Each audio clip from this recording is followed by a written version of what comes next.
থেকে আমার স্ত্রী যা বলবে আমি তাই করব। আর তারা দুজনে পরে বাড়ি চলে যায়। সেখানে তার মা জিয়ানকে নিয়ার কাছে ক্ষমা চাইতে বলে। জিয়ান বলে, আমি বিয়ে করে নিয়েছি, এখন যদি কোনো মেয়ে আমার কাছে আসে তাহলে আমি তাকে মেরে ফেলবো। তারপর সে দহিকে নিয়ে নিজের ঘরে চলে যায়। দহি তো ঘরের সাজসজ্জা দেখছিল, কিন্তু জিয়ান তার কাছে গিয়ে বলে, তুমি কি বলছিলে? দহি কোনো উত্তর দেয় না। জিয়ান তাকে কিস করতে শুরু করে। সেদিন তাদের বিয়ের রাত ছিল, কিন্তু দহি তাকে স্পর্শ করতে মানা করে দেয় আর বলে যে সে এখনো প্রস্তুত নয়।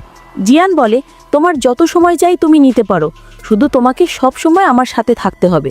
পরে জিয়ান তাকে তার সমস্ত সম্পত্তি, স্টক আর অ্যাসেটের ফাইল দেয়।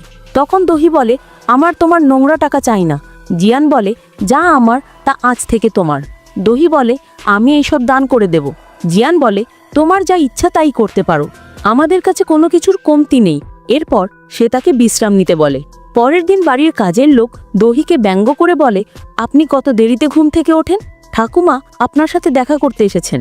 এরপর দহি তৈরি হয়ে ঠাকুমার সাথে দেখা করতে যায় এবং তাকে চা খাওয়ার জন্য অনুরোধ করে। কিন্তু কাজের লোকটা ইচ্ছে করে চা ফেলে যায়, যার ফলে দহির হাত পুড়ে যায়। এরপর সে বলে, তোমরা নিচু ক্লাসের লোক, চা দিতে জানো না? তখনই সেখানে জিয়ান এসে তাকে আফ্রিকায় পাঠিয়ে দেওয়ার কথা বলে। এটা শুনে কাজের লোকটা দহির কাছে সাহায্য চায়, কিন্তু দহি বলে, আমার মতো নিচু ক্লাসের লোকের সাহায্য করা তোমার জন্য ভালো হবে না। এরপর জিয়ান ফার্স্ট এইড আনিয়ে দহি ড্রেসিং করে দেয়। এরপর সে দহির কাছে ক্ষমা চায়। তখন দহি বলে, এটা তোমার ভুল ছিল না, তুমি কেন ক্ষমা চাইছো?